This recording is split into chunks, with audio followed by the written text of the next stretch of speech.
आज के इस लेक्चर में हम लोग बात करेंगे एक 12th क्लास का पोएम है द सोल्जर, है ना। किसके द्वारा लिखा गया है? रूपर्ट ब्रूक के द्वारा लिखा गया है। कब मरे हैं रूपर्ट ब्रूक? तो 23 अप्रैल 1915। और कैसे सोल्जर थे? तो नेवी सोल्जर थे। ओके। और इनकी मृत्यु कैसे हुई थी? तो सेप्टिसेमिया, है ना। पहले हम लोग सोल्जर के बारे में जान लेते हैं, मतलब रूपर्ट ब्रूक के बारे में जान लेते हैं, इनके बारे में कुछ बातें। उसके बाद हम लोग पोएम पे आएंगे। तो जो सोल्जर था कैसे मरे? सेप्टिसेमिया, मतलब एक टापू पर रुके थे, तो वहाँ पर क्या हुआ था कि कीड़ा ने इनको काट लिया था, जिसकी वजह से इनकी मौत हो गई थी। मतलब उनके बॉडी में पूरा पॉइजन चला गया था, उसे हम लोग बोलते हैं सेप्टिसेमिया की वजह से उनको मृत्यु हो गई थी। ठीक है। कब मृत्यु हुई? 23 अप्रैल 1915। देखिए 1915, 1914 और 1918 के बीच में आता है। मतलब इनका जो मृत्यु हुआ आपका फर्स्ट वर्ल्ड वार के दौरान हुआ था। ठीक है। तो ऐसा ही क्वेश्चन पूछ सकता है कि जो सोल्जर है वो फर्स्ट वर्ल्ड वार के दौरान या सेकेंड वर्ल्ड वार या आपका कोल्ड वार हुआ था, सिविक्स में पढ़ना है ना। तो तीनों में से ऑप्शन कौन सा? तो आपका फर्स्ट है ना, फर्स्ट वर्ल्ड वार के दौरान इनकी मृत्यु हो गई थी। क्लियर। दूसरा बात, किसके द्वारा लिखा गया था जो सोल्जर? Rupert Brooke. कैसे सोल्जर थे? तो नेवी सोल्जर थे। और तीसरी बात ये कि एड्स जो थे आपका, William Butler Yeats full form है आपका। वो जो एज जो थे आपका, इनको हैंडसम कहकर पुकारते थे। मतलब इनको हैंडसम का दर्जा दिया था क्योंकि ये सुंदर दिखते होंगे, इसकी वजह से इनको हैंडसम कहते थे। ठीक है। तो 4-5 ऑब्जेक्टिव यहाँ पर हो गए। जल्दी से माइंड अप करते हैं कि द सोल्जर है किसके द्वारा लिखा गया? रूपर्ट ब्रूक, पहला ऑब्जेक्टिव। दूसरा ऑब्जेक्टिव कि द सोल्जर थे कैसे सोल्जर थे? तो नेवी सोल्जर थे, दूसरा। फिर तीसरा कि कब मरे? तो 23 अप्रैल 1915, तीसरा। फिर आपका चौथा ऐसा भी आ सकता है कि किस वर्ल्ड वार के दौरान मरे? First world war, second world war, तो फर्स्ट वर्ल्ड वार के दौरान मर गए। कैसे मरे? तो सेप्टिसेमिया के वजह से मर गया। पूरा बॉडी में क्या हो गया था? पॉइजन हो गया था। उस चीज़ को लोग क्या बोलते हैं? सेप्टिसेमिया। इसकी वजह से क्या हो गई थी? इनकी मृत्यु हो गई थी। इनको हैंडसम का कौन पुकारते थे? तो WB एड्स, जिसका फुल फॉर्म होता है विलियम बटलर एड्स। क्लियर यहाँ तक? 10 सोल्जर के बारे में खत्म होता है, खत्म। अब आते हैं आगे। अब पोएम में आ जाते हैं हम लोग। पोएम में जो सोल्जर है, तो सोल्जर जो हैं, और इसमें एक और बात है कि ये जो है कैसे पोएट होते हैं? तो वार पोएट होते हैं। हाँ भाई, वार ही पोएट होंगे, रोमांटिक तो होंगे नहीं। अब सोल्जर है भाई, तो वार पोएट है, लड़ाई वाला पोएट होंगे। तो एक और ऑब्जेक्टिव याद रखेंगे कि कैसा आपका ये है, तो वार पोएट थे। ठीक है। अब पोएम पे आते हैं कि इन्होंने पोएम में क्या क्या लिखा है। तो पूरी लाइन हो जाती है आपकी 8 और 6, 14 लाइन का हो जाता है आपका, जिसको हम लोग बोलते हैं सोनेट। ठीक है। तो ये भी आपका ऑब्जेक्टिव है कि जो आपका जो सोल्जर है उस पोएम को क्या बोलते हैं? तो सोनेट बोलते हैं। ऊपर का 8 लाइन जो होता है उसे हम लोग बोलते हैं क्या? ऑक्टेव बोलते हैं। और जो नीचे का 6 लाइन होता है उसे बोलते हैं सेस्टेट। क्लियर है यहाँ तक? ठीक है। तो ये सब सारा भी ऑब्जेक्टिव है आपका, ध्यान रखेंगे। अब आगे चलते हैं, पोएम को हम लोग पढ़ते हैं बराबरी। If I should die think only this of me. If I should die think only this of me. अगर मैं मरता हूँ तो मेरे बारे में सोचना। क्या सोचना भाई? That there some corner of a poison field that is for ever England. मतलब मरने के बाद जो कॉर्नर, जो ज़मीन हो गया, जिस जगह पे हम मरेंगे वो ज़मीन किसका हो जाएगा? मान लीजिए विदेशी धरती पे मरे, अभी ये कहाँ की हैं? तो इंग्लैंड का है। ठीक है। तो हम कहीं और मान लीजिए इंग्लैंड, मान लीजिए इंडिया में वो आकर मर जाते हैं। ठीक है। तो जो ज़मीन हो गया जहाँ पर वो मरे वो किसका हो जाएगा? हमेशा के लिए इंग्लैंड का हो जाएगा। क्यों हो जाएगा भाई? ऐसा क्यों इन्होंने कहा कि इंग्लैंड का हो जाएगा? तो आगे पढ़ते हैं हम लोग क्यों ऐसा हो जा रहा है। तो there shall be in that Richard dust concerned. कहने का मतलब ये कि उन्होंने यह बोला कि पहले से ही अर्थ तो भाई अच्छी है ही, मिट्टी है। ठीक है। रिचर्ड डस्ट कंसर्ड, और उस मिट्टी में क्या हो जाएगा? उनकी सोल्जर जो सोल्जर हैं, ठीक है, तो मरने के बाद वो भी मिट्टी बन जाएंगे। तो क्या हो जाएगा? रिचर्ड डस्ट हो जाएगा। उनको क्या कर दिया गया? दफना दिया गया। एक तो मिट्टी अच्छी है ही, एक सोल्जर का भी मिट्टी उसमें दफना दिया जाएगा, है ना। जो कहाँ की है? इंग्लैंड की है ना। तो उससे भी क्या कर दिया गया? दफना दिया गया उसमें। तो मिट्टी और भी क्या हो जाएगी? अच्छी हो जाएगी। मतलब समझ गए ना। एक सोल्जर योद्धा का मिट्टी और पहले से अर्थ का मिट्टी है ही, वो भी क्या हो जाएगा? ज़्यादा कीमती हो जाएगा। ऐसे करने का सेंस हो गया आपका। ठीक है।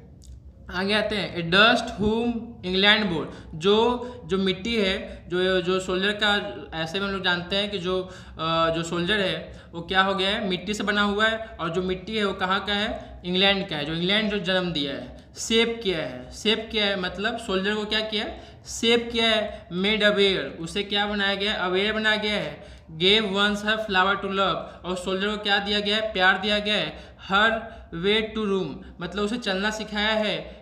ठीक है, समझ में आया बात। अब यहाँ तक पहले क्लियर अप कर लेते हैं कि वो जो ज़मीन हो गया वो किसका हो जाएगा भाई, इंग्लैंड का हो जाएगा। क्यों इंग्लैंड का हो जाएगा, क्योंकि जो सोल्जर है वो मिट्टी से बना हुआ है। किसकी मिट्टी से बना हुआ है, इंग्लैंड की मिट्टी से बना हुआ है। ठीक है, तो अब जो मान लीजिए इंडिया की मिट्टी में मर जाता है तो मिट्टी किसकी हो जाएगी भाई, इंग्लैंड की मिट्टी हो जाएगी अब, क्योंकि वो जो बॉडी है किसका है, इंग्लैंड से बना हुआ था, है ना।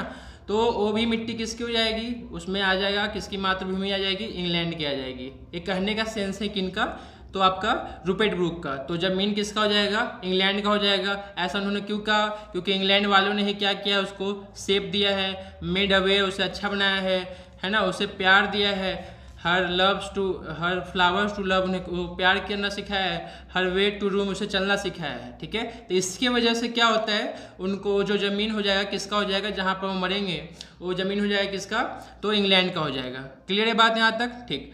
और उसके बाद a body of England breathing, और उसके बाद और भी कुछ कहते हैं। ठीक है, a body of England breathing English air.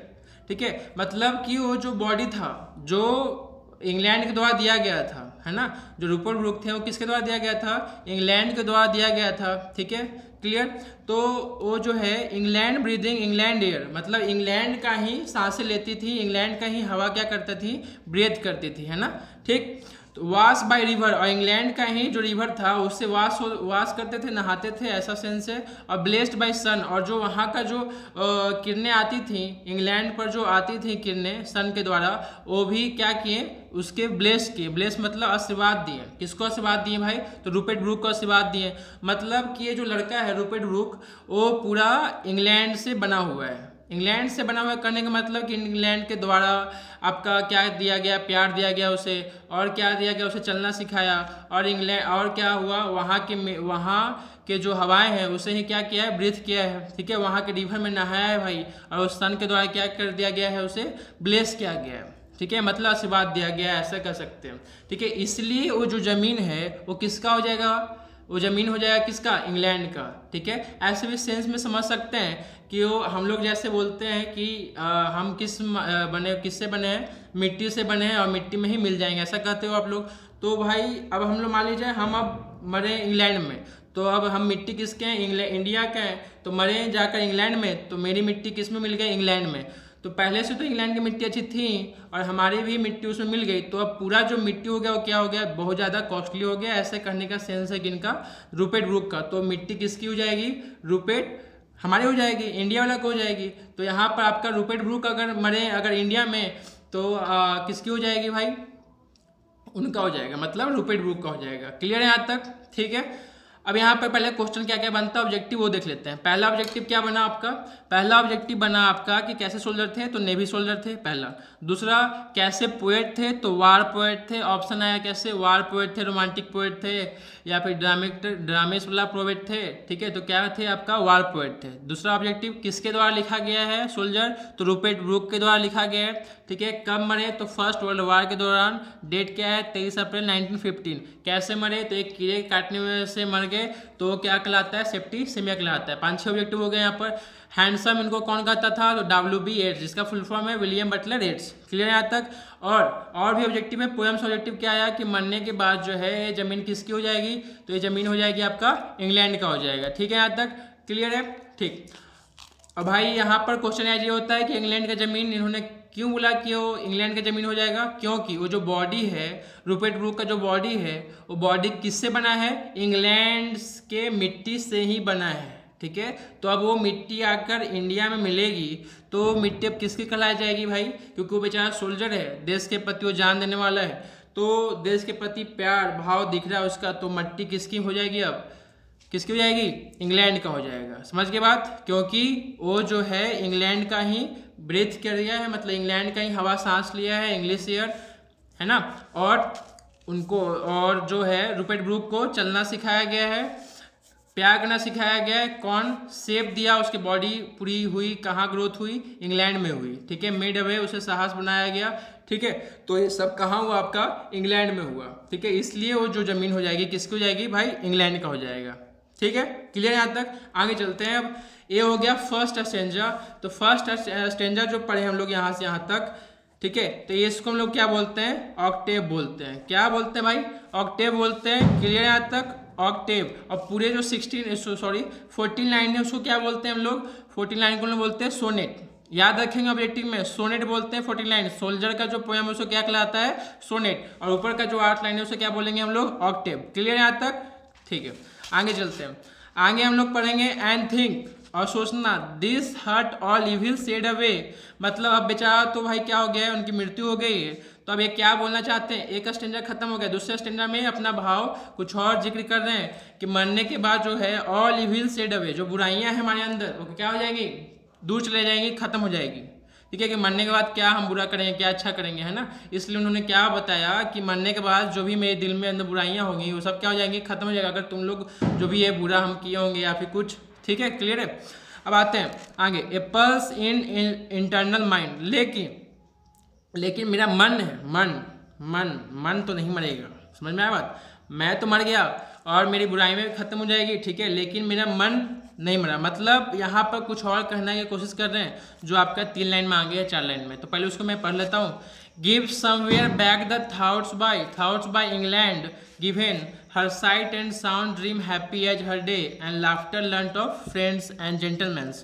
कहने का मतलब इनका ये है कि मन तो नहीं मरा, ठीक है, मन नहीं मरा। तो मन से इनका क्या कहने का मतलब है, क्या तात्पर्य है इनका, कि इंग्लैंड के द्वारा जो थाउट है, मतलब जो यादें हैं, इंग्लैंड ने जो इनको यादें दिया है, क्योंकि भाई यादें तो होंगी क्योंकि ये सोल्जर बने हैं, है ना, तो कुछ तो यादें होंगी पहले का, ठीक है, यादें दिए हैं।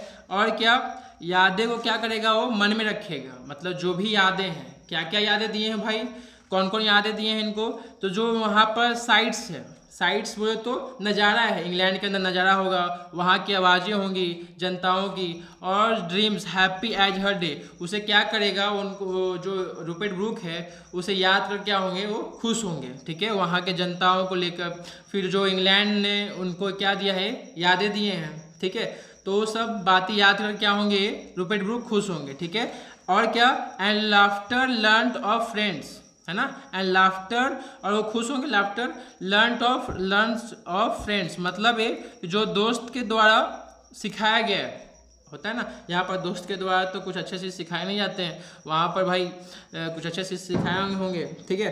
तो दोस्त के द्वारा जो अच्छे चीज़ सिखाया गया है वो भी क्या करेगा, वो भी क्या करेंगे, उस याद में रखेंगे, क्योंकि है ना, इन्होंने क्या बोला है, इन इंटरनल माइंड नॉलेज, मतलब वो कभी भी खत्म नहीं हुआ, कभी भी कम नहीं पड़ेगा। जो इंग्लैंड के जो यादें हैं वो कभी भी क्या हो जाएगा, खत्म नहीं होगा, ठीक है, ठीक है। उसको क्या रखेगा, उसे अपने अंदर मन को रखेगा। समझ में, कौन रखेंगे, रूपर्ट ब्रूक, ठीक है। कहाँ रखेंगे भाई, and gentleness in heart at peace, heart में रखेंगे।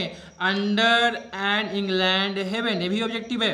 अंडर एंड इंग्लैंड हेवन मतलब मरने के बाद हम लोग बोलते हैं जन्नत में जाएंगे, ठीक है। जन्नत में जाने के बाद कहाँ जन्नत में जाएगा भाई, इंग्लैंड के हेवन में जाएगा, इंग्लैंड के हेवन में जाएगा, तो वहाँ के जन्नत में जाएगा जब, तो ये जो इंग्लैंड के द्वारा जो भी यादें दी गई हैं, फ्रेंड के द्वारा दी गया है, जेंटलनेस आपका साइट्स है, साइट नज़ारा है इंग्लैंड का, साउंड्स है, ठीक है, फिर उसके बाद ड्रीम है, सपना है, ठीक है। तो ये सब जो यादें इंग्लैंड के द्वारा दिया गया है उसे होकर क्या होगा, वो खुश होगा, अपने अंदर हार्ट में रखेगा, और ये सब यादें जो हैं रखेगा कहाँ पर, हेवन में। जब वो कहाँ रहेगा, वो जन्नत बनाएगा। कहाँ, किसकी जन्नत में, तो अपने देश की जन्नत में। ऐसा तो होता नहीं है कि अलग अलग जन्नत होता है, मतलब कहने का उनका ये है कि हम इंग्लैंड के लिए शहीद हो गए, मर गए, तो मैं इंग्लैंड की जन्नत में मरूंगा, ठीक है, इंग्लैंड के लिए ही मरा हूँ। इसलिए उन्होंने क्या बोला है कि इंग्लैंड के हेवन में जब मैं मरूंगा तो जितना भी जो यादें हैं, ठीक है, यादें जैसे समझ गए ना, इतना सब आपका साइट्स नज़ारे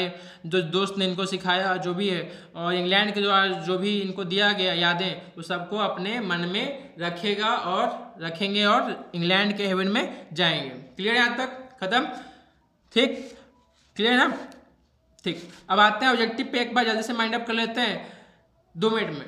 तो क्या था आपका, कहानी में क्या देखें कि जो ये बेचारा मरेगा, रूपर्ट ब्रूक मरने के बाद क्या सोचना इनके बारे में, सोचना ये है कि ये जो ज़मीन हो जाएगा किसका हो जाएगा, इंग्लैंड का हो जाएगा। क्यों हो जाएगा भाई, क्योंकि इंग्लैंड के जो मिट्टी है वो आपका क्या हुआ है, सॉरी, इंग्लैंड का जो मिट्टी है वो बना है आपका इंग्लैंड से, और जो बॉडी है वो भी किससे बना है, इंग्लैंड से, ठीक है। इसलिए जो आपका जो मरने के बाद जो बॉडी होगा, अगर किसी और देश में मरा बेचारा कौन, रूपर्ट ब्रूक, तो जो ज़मीन हो जाएगी किसकी हो जाएगी, इंग्लैंड की हो जाएगी। क्योंकि जो इंग्लैंड वाले इनको क्या दिए हैं, बहुत प्यार दिए हैं। इंग्लैंड वालों ने इनको छोटा से बड़ा किया है, ठीक है, छोटा से बड़ा किया। उसके बाद इंग्लैंड में ही जो पूरा सांसें लिया है ना, सन के द्वारा ब्लेस दिया गया है, और यहीं वो क्या किए हैं, नहाए हुए हैं। मतलब सब काम कहाँ किए, इंग्लैंड के यहाँ किए। मतलब जो पूरा जो बॉडी हुआ वो किसका हुआ, इंग्लैंड के द्वारा बनाया गया है। इसलिए अब वो जो बॉडी है अगर वो मरती है किसी और, मतलब वो बॉडी जो है कहीं और पर दफनाया जाए या फिर मर जाए कहीं पर, तो जो ज़मीन होगा वो क्या हो जाएगा, किसका हो जाएगा, इंग्लैंड का हो जाएगा। ये पहले ऑस्ट्रेलिया में कहा गया, किसके द्वारा, रूपर्ट ब्रूक के द्वारा, ठीक है। तो पहले को हम लोग क्या बोलते हैं, ऑक्टेव बोलते हैं, ठीक है, और पूरी लाइन को क्या बोलते हैं, सोनेट बोलते हैं। यहाँ तक ठीक है। किसके द्वारा लिखा गया, रूपर्ट ब्रूक के द्वारा लिखा गया। कैसे मर गए, तो सेप्टिसेमिया, समझ में आया बात। 23 अप्रैल 1915, पागल हो जाता हम, 23 अप्रैल 1915 के दौरान मरे। फर्स्ट वर्ल्ड वार है ना, फर्स्ट वर्ल्ड वार के दौरान। First world war first world war कब से कब चला, 1914 टू 1918, ठीक है। कैसे सोल्जर थे, तो नेवी सोल्जर थे, ऑब्जेक्टिव। कैसे पोएट थे, तो वार पोएट थे, क्लियर है। दूसरे स्टैंडर्ड में क्या इन्होंने देखा कि जब मरने के बाद क्या होता है, ये अपने साथ यादें कुछ लेके जा रहे हैं, है ना, जो इंग्लैंड के द्वारा दिया गया है, ठीक है। और क्या क्या दिया गया भाई, क्या क्या वो यादें लेके जा रहे हैं, साइट्स, वहाँ के नज़ारा जो देखे, वहाँ के जो जनताओं का आवाज़ है, ठीक है, वो सब सुनकर क्या हो जाएंगे, खुश होंगे, है ना, खुश होंगे। इसलिए अपने मन में क्या लेके जा रहे हैं, इंग्लैंड का यादें लेकर जाएंगे। कहाँ जाएंगे भाई, और भी यादें लेके जाएंगे जो दोस्त से सीखे हैं, है ना, उससे क्या होंगे, वो खुश होंगे, है ना, समझ गए। तो ये सब कहाँ लेके जाएंगे, तो इंग्लैंड के हेवन में। इंग्लैंड के हेवन मतलब इंग्लैंड का ही क्या जन्नत है वहाँ, क्लियर है, यहाँ तक खत्म, ठीक। हाँ, अब आते हैं अगले वीडियो में। अगले वीडियो में हम लोग कुछ फायर होम भी करेंगे, फायर होम, है ना, अगला वीडियो में देखते हैं। या फिर आप मैरिज प्रपोजल ही देख सकते हैं, बहुत सारा आपका ये स्टोरी हो गया, आपका नाटक है, और आपका फायर होम पोयम है, ठीक है। तो ये सब आगे देखेंगे हम लोग अभी, ठीक है। मिलते हैं फिर अगले वीडियो में, बाय बाय।